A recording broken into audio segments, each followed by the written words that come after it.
je me permets de rappeler que c'est les jeunes du Bet Amidrash Yosef Chai qui organisent cet événement pour réunir et diffuser la Torah. Et ils font ça d'une manière totalement les Shem Shamaïm. Donc, on peut les féliciter et les remercier pour leur invitation. Toda Rabba, Toda Rabba. Donc, c'est notre ami Michael Dahan qui nous a conviés. Donc, Michael, si tu veux dire un petit mot.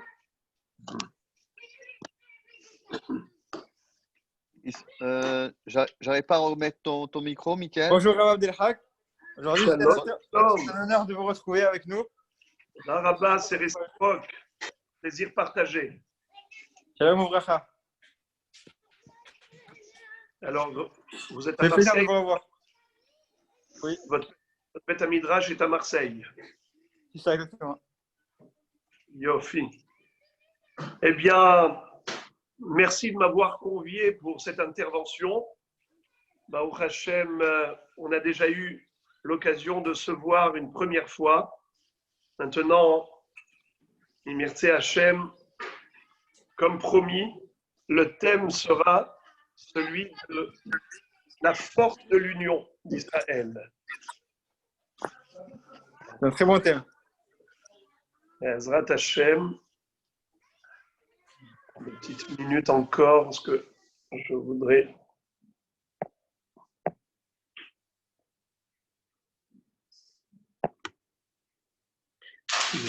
Un petit problème technique.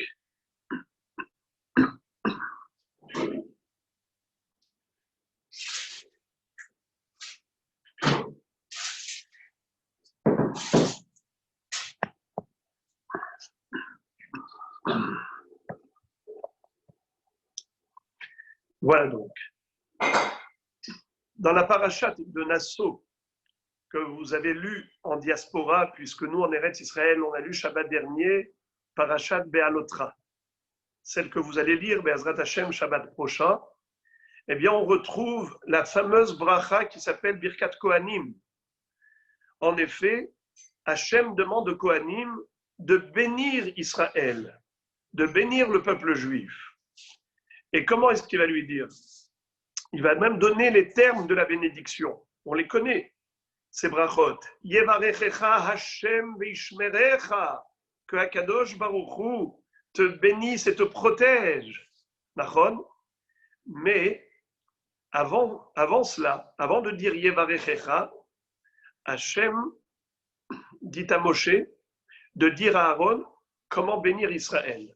Comment? Amor lahem Yevarechecha Hashem vishmerecha. Dis-leur que Dieu te bénisse et te protège. Vous avez tout de suite constaté l'incohérence, puisque dis-leur, c'est un pluriel. Yevarechecha, que Dieu te bénisse, c'est au singulier. Donc évidemment, c'est anormal, c'est incohérent. On commence une phrase au pluriel et on termine au singulier. Quel est le sens? La réponse, la bracha réside justement dans ce phénomène de pouvoir transformer le pluriel en singulier.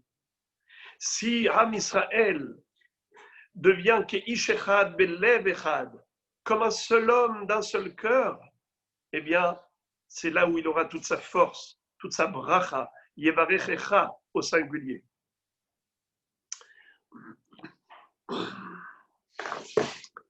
Alors, Moray Verabotai,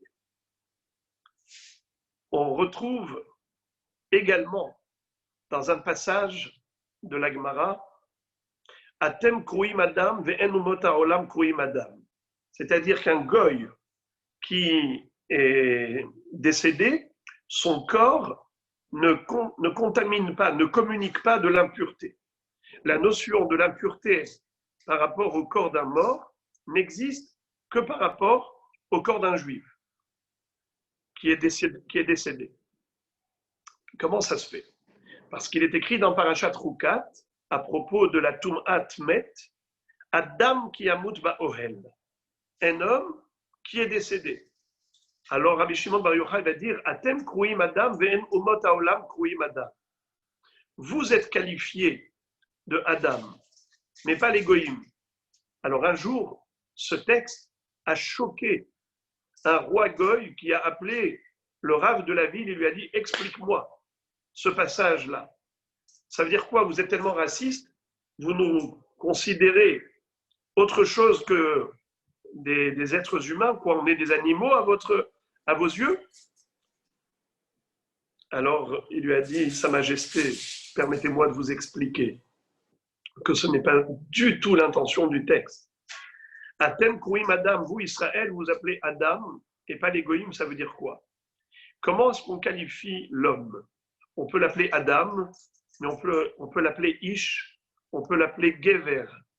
Comment va-t-on dire Gever au pluriel, Gvarim, Ish au pluriel, Anashim, Adam au pluriel? Ça n'existe pas. Il n'y a pas de Adamim. Adam, c'est toujours au singulier. Ce qui veut dire qu'en effet, Atem Kruim Adam, vous Israël, vous êtes appelés Adam comme un seul homme. Car en effet, les Juifs, de par le monde, se retrouvent dispersés dans les 4 points cardinaux. Et tout de même, nous voyons que lorsqu'il arrive quelque chose, une détresse quelconque, à n'importe qui dans le monde, eh bien, ça nous fait souffrir. Si quelqu'un est dans la galère, voyez-vous quelle solidarité il y a au sein du peuple juif. Tout le monde se mobilise. On ne laisse personne sur le bas-côté de la route. Pendant les fêtes, on va collecter des fonds pour donner aux plus démunis. Et on pense toujours aux autres. La douleur des autres nous fait souffrir. Leur bonheur nous réjouit. Ça, c'est l'unité d'Israël. Atem kouim Adam. Et c'est là le secret de la bracha. Si on arrive à transformer le pluriel en singulier, Amor lahem, yevarechecha Hashem beishmerecha. Voilà. Et maintenant, on va voir qu'en effet, c'est confirmé par le Zohar à Kadosh. Le jour de Rosh Hashanah, Elisha Hanavi, le prophète Élisée, a voulu bénir la femme, la Shunamite. C'était qui la Shunamite? C'était une femme qui habitait la ville de Shunem. Elle avait plusieurs fois, avec son mari, accueilli le prophète Elisha, le prophète Élisée. Et elle a dit un jour à son mari, cet homme, j'ai vu que c'est un homme saint. Elle ne savait pas que c'était le prophète. Elle a vu qu'il c'était un homme kadosh. Elle a dit à son mari, c'est un grand mérite pour nous si on pouvait lui organiser carrément un studio pour qu'il puisse s'installer confortablement à chaque fois qu'il traverse cette ville. Qu'il n'ait pas besoin de venir frapper à notre porte. On lui donne la clé du studio. Alia, un étage au-dessus de leur maison. Et le prophète Elisha a été tellement touché, tellement ému de leur gentillesse, leur générosité, qu'il va dire à son élève Gehazi, comment puis-je les récompenser? Qu'est-ce que je peux faire à ce couple pour le réjouir? Il lui a dit, Rabbi, c'est un couple âgé qui n'a pas eu d'enfant. Si vous pouvez leur faire une bracha pour qu'ils aient une progéniture, il n'y a pas de plus beau cadeau que celui-ci. Alors, c'était le jour de Rosh Hashanah. Il a appelé et il lui a dit Ayeshlach ledaber el hamelech ou el saratzava. Est-ce que tu voudrais que j'intervienne en ta faveur auprès du roi? D'Israchamim, ce jour-là, c'était le jour de l'an, le jour du jugement, le jour de Rosh Hashanah. Il lui a dit je peux plaider en ta faveur auprès d'Akadosh Baruch Hu, qui est le roi des rois. Elle va lui dire non, non. Je ne veux pas être évoquée toute seule. Je ne veux pas être mentionnée séparément. Betor ami anochi yoshavet. Je voudrais être considérée comme une personne parmi mon peuple. Je veux être fondue dans la masse. Je ne veux surtout pas que Akadosh Baruch Hu me juge à moi individuellement. Je voudrais faire partie du peuple juif. Pour moi, c'est une sécurité, c'est une garantie de survie et de sécurité encore plus importante que l'intervention du prophète Élisha. Ce qui veut dire que, en effet, le jour de Rosh Hashanah, on a besoin de mérite. Le plus grand mérite, eh bien, c'est l'union. L'union fait la force d'Israël. En effet. Question, pourquoi c'est comme ça? Pourquoi est-ce que si on est unis, eh bien, Kadosh Baruch Hu nous jugera positivement, favorablement, le jour de Rosh Hashanah et à tout moment de l'année? Quel est le secret de l'union?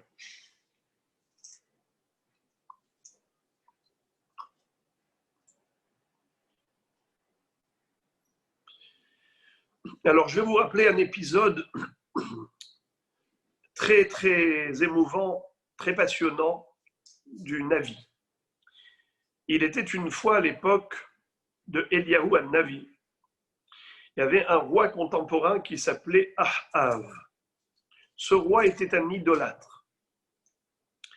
Il avait croisé Eliyahu an-Navi dans la salle d'attente, dans la maison de Hiel Beta Eli. Hiel Beta Eli était un ministre de la cour royale de Ahav. Et en effet, ce Hiel Beta Eli était un homme qui avait perdu ses 7 enfants. Comment il avait perdu ses enfants? Il a transgressé l'anathème, il a transgressé le décret d'interdiction de reconstruire la ville de Jéricho. Vous savez que Yehoshua bin Nun, Josué, quand il a détruit la ville de Jéricho, il avait dit « Attention, interdit de la reconstruire, cette ville ».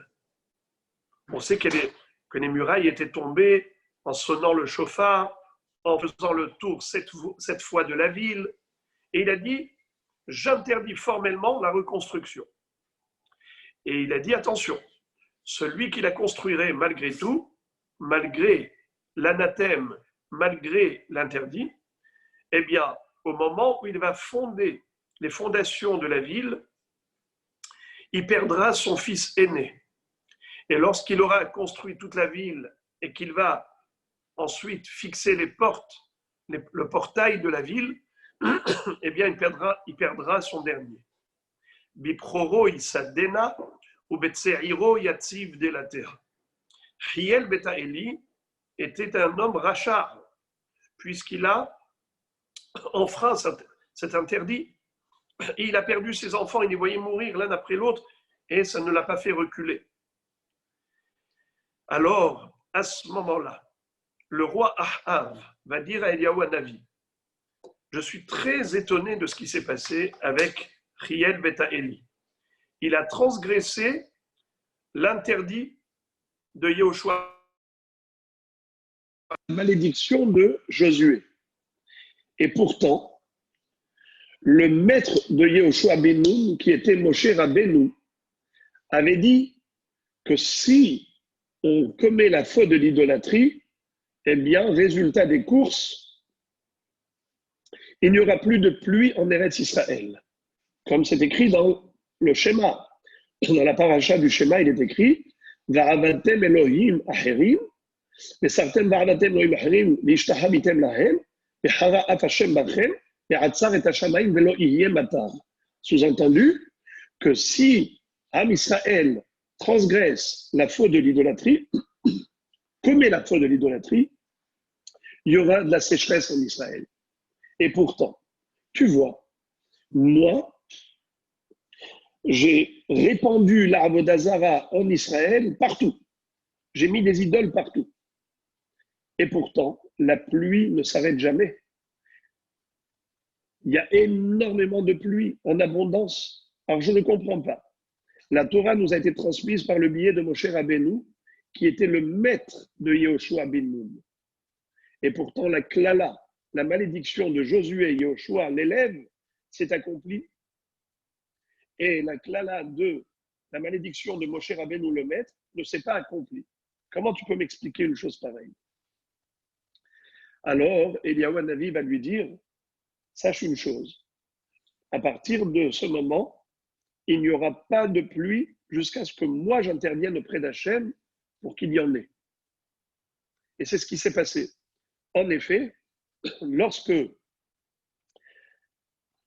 Eliyahu Hanavi a dit cela, eh bien, Kadosh Baruch Hu a immédiatement asséché les cieux.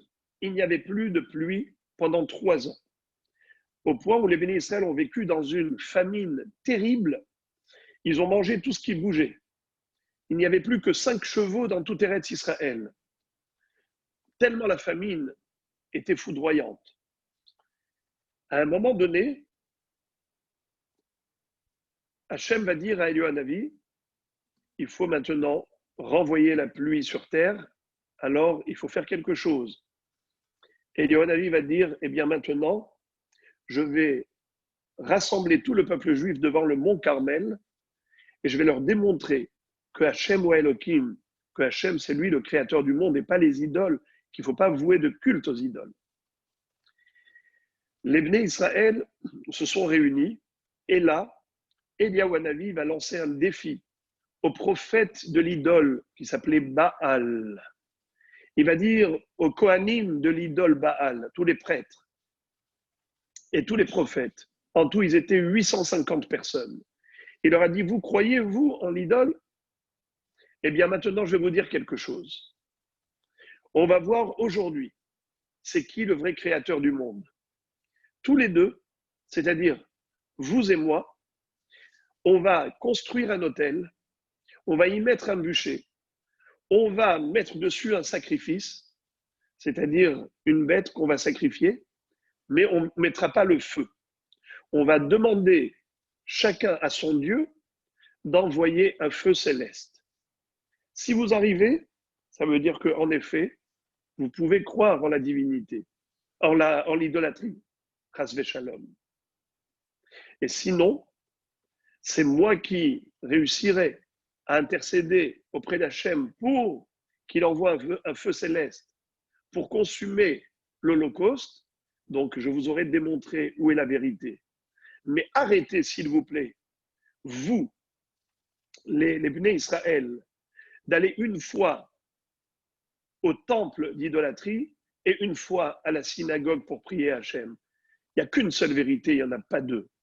Im Hachem wa Elohim lechu acharav, ve'im Baal lechu acharav. Qu'est-ce qui s'est passé?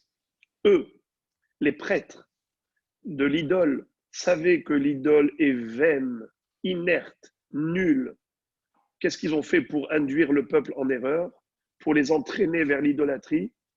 Ils ont préparé un autel qui était spacieux, c'est-à-dire en dessous, il y avait un espace vide, et ils ont demandé à quelqu'un de se tenir là-bas tout près avec une torche. Ils ont fait un trou au plafond de l'autel, en dessous du bûcher de bois, et ils ont dit, dès qu'on va dire à Baal Anenu, Baal réponds-nous, immédiatement tu allumes ce bûcher avec la torche de feu que tu auras préparée en dessous.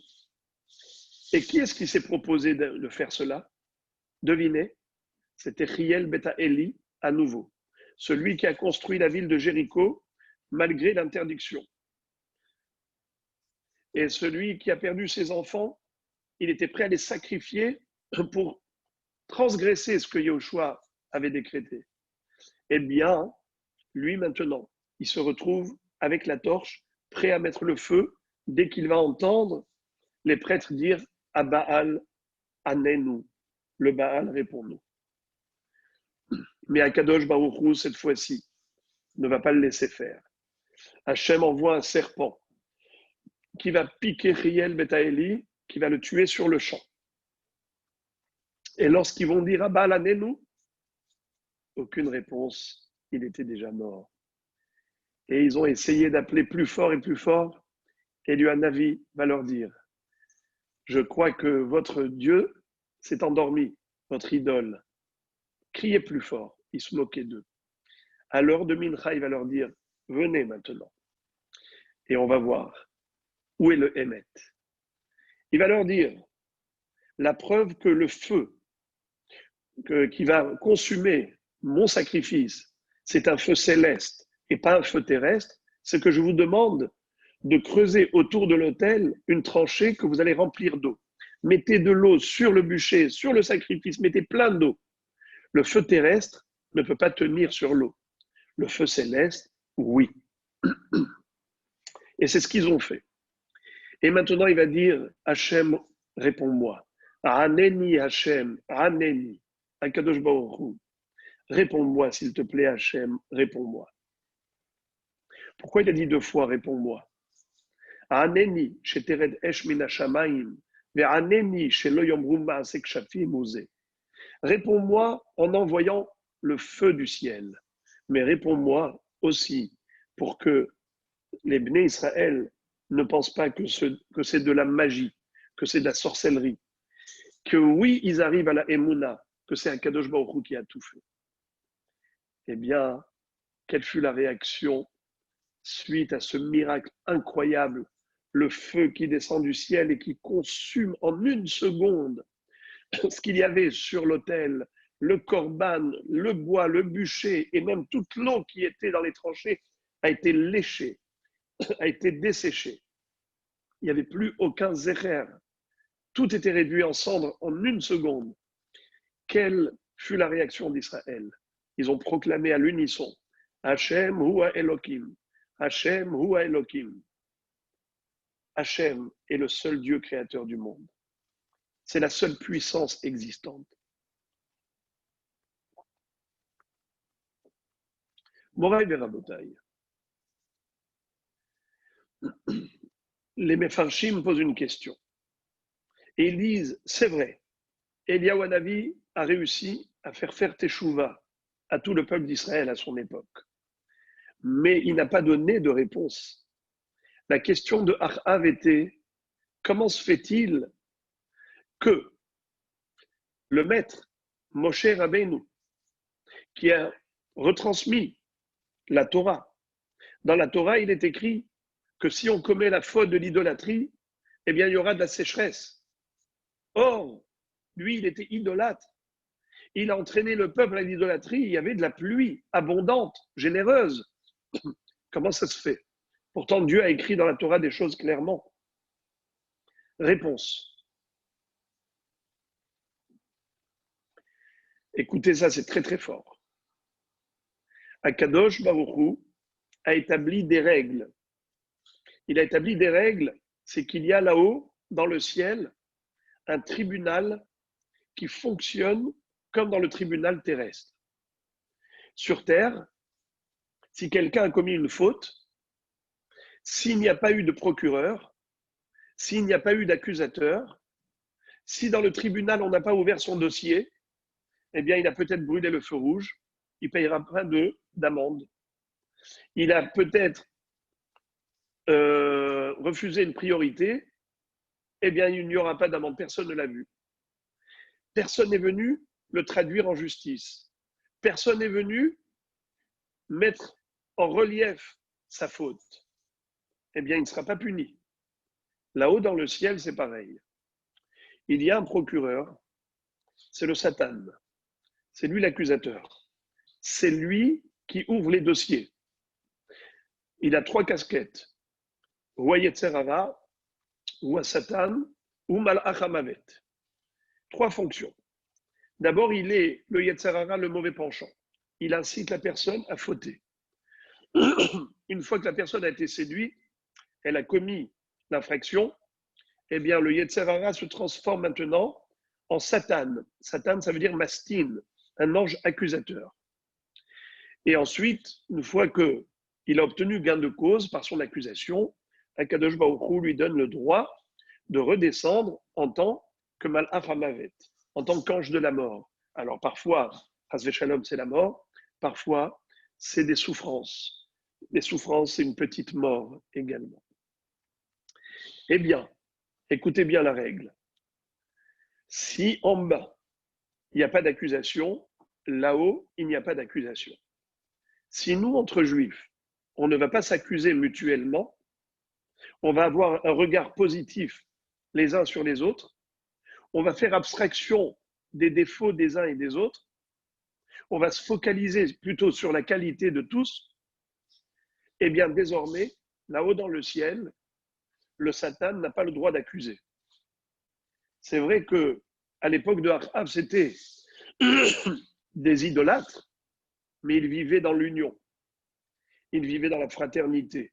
Preuve, c'est qu'à cette époque, il y avait la femme de Achav, l'idolâtre, c'était une femme mécréante, elle s'appelait Isabelle. Elle était cruelle, elle a voulu tuer tous les prophètes d'Akadosh Baruch Hu.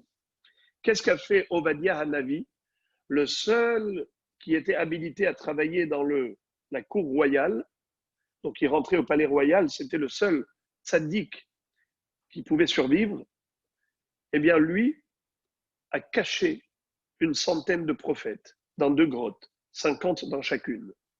Il allait collecter des fonds et de la nourriture, des provisions alimentaires auprès du peuple. Tout le monde était au courant de l'existence de ces prophètes dans ces grottes. Personne n'a été raconté à Isabelle, tu sais, ces gens que tu recherches, ils se cachent là-bas. Il n'y avait pas de délation.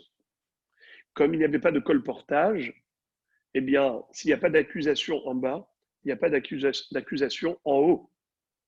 Comme dit le Yerushalmi, Lo haya bahem delatorin. Il n'y avait pas de délateur. Eh bien, on aura compris. Pourquoi est-ce que l'union fait la force d'Israël? Car c'est vrai que nul n'est infaillible. L'erreur est humaine. On a tous ces manquements. Mais lorsqu'on vit dans l'union, on est protégé par le Koach HaTzibur. Il n'y aura pas là-haut d'accusation, même si on a fauté. Vous connaissez l'histoire du proviseur? Lorsqu'au baccalauréat se trouve un étudiant qui n'a pas remis sa fiche. Et le professeur lui dit, écoute, maintenant tout le monde a rendu sa fiche, toi aussi pose-la sur le bureau. Et lui dit, est-ce que vous savez qui je suis? Alors du coup, le professeur lui dit, ça veut dire quoi ça? Tu es comme tout le monde. Pose ta fiche, sinon je te mets un 0. Et l'autre, il continue de travailler, il écrit. 20 minutes. Le professeur lui dit, de toutes les façons, ça ne sert à rien, je ne prendrai pas ta fiche, je t'ai mis un 0, je te mettrai un 0 directement. Il a dit, mais monsieur, vous savez qui je suis? Il lui dit, tu crois que tu vas m'intimider avec cette phrase? Quand il a terminé, qu'est-ce qu'il fait, ce garçon?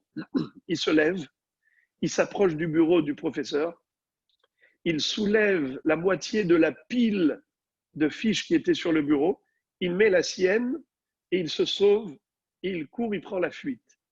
Le professeur qui lui court après, comment tu t'appelles? Et lui, il ne donne pas son nom, il s'est sauvé. C'était quoi son astuce, la ruse? C'est qu'en mettant sa fiche au milieu des autres, eh bien, le professeur peut aller chercher son nom, peut aller chercher pour savoir qui était-il. Eh bien, lui, il a été protégé grâce à tous les autres. C'est l'union qui fait la force.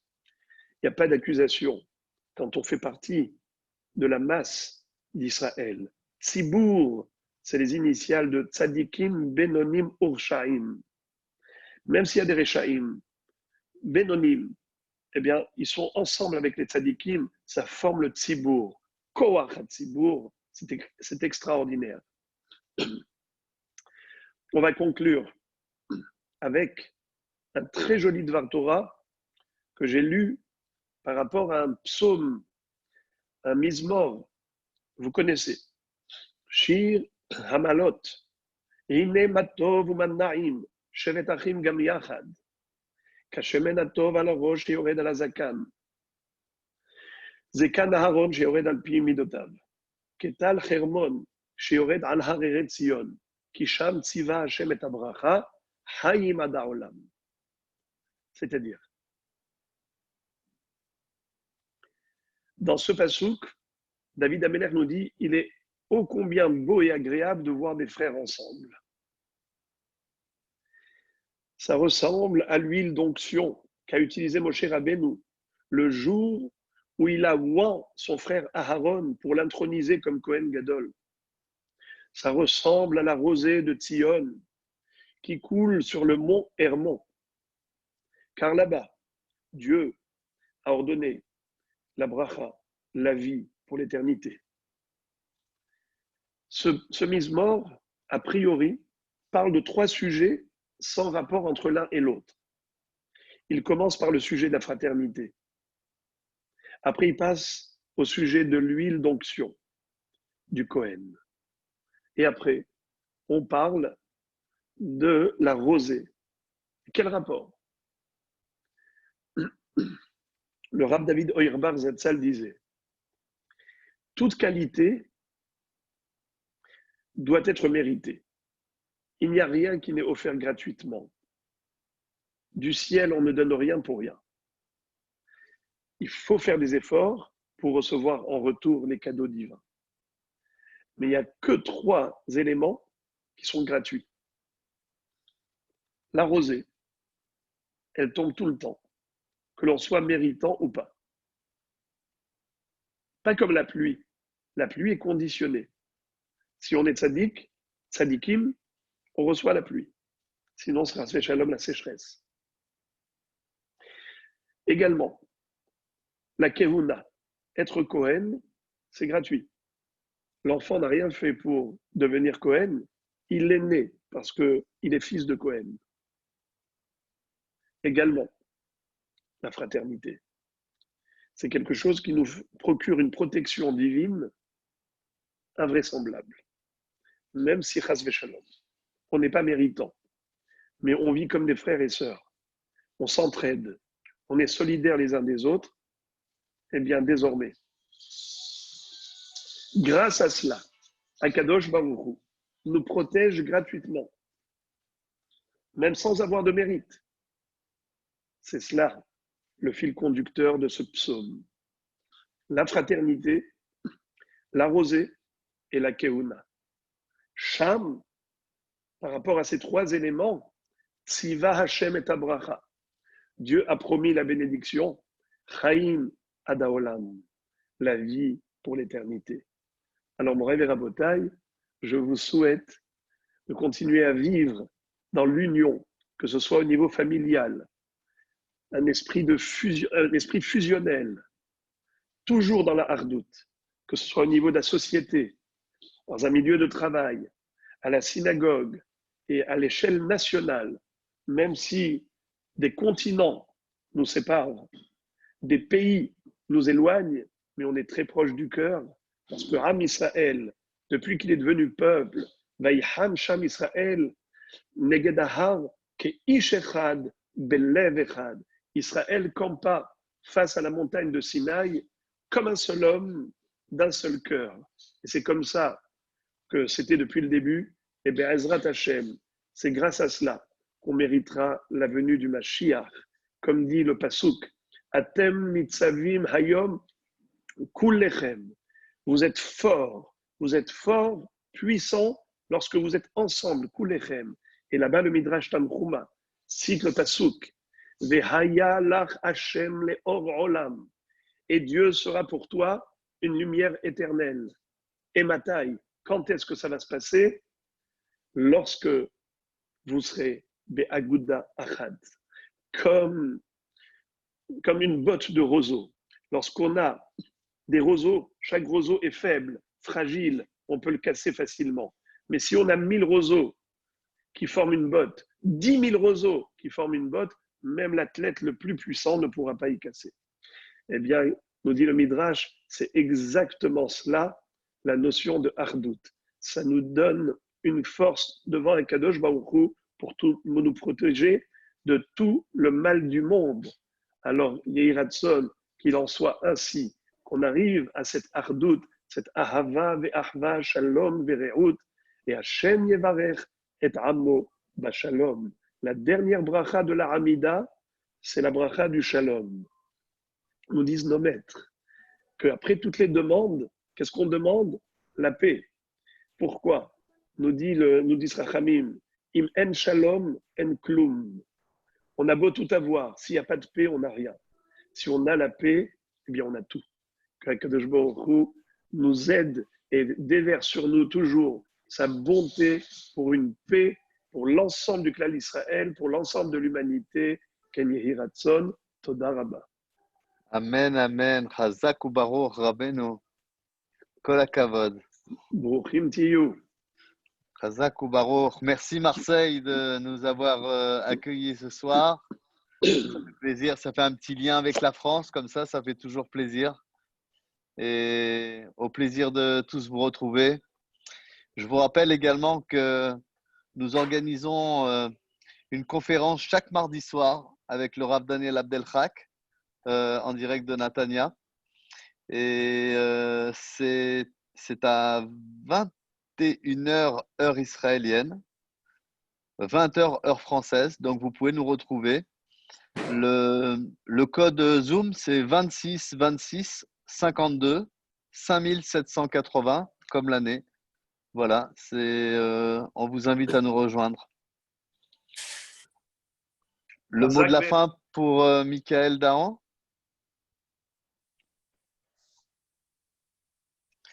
On nous dit, Sarah Azoulay qui nous dit bravo Chazak et longue vie à notre Rav et Shabbat Shalom à tous. Amen. Toda Rabba également pour vous tous et vous toutes. Chazak ou Baruch. Tovot et Shabbat Shalom ou Mevorach. Michael, tu veux nous dire un petit mot de fin? Il n'a pas de micro. Il n'a pas de micro, Michael? Alors, je vais lui remettre son micro.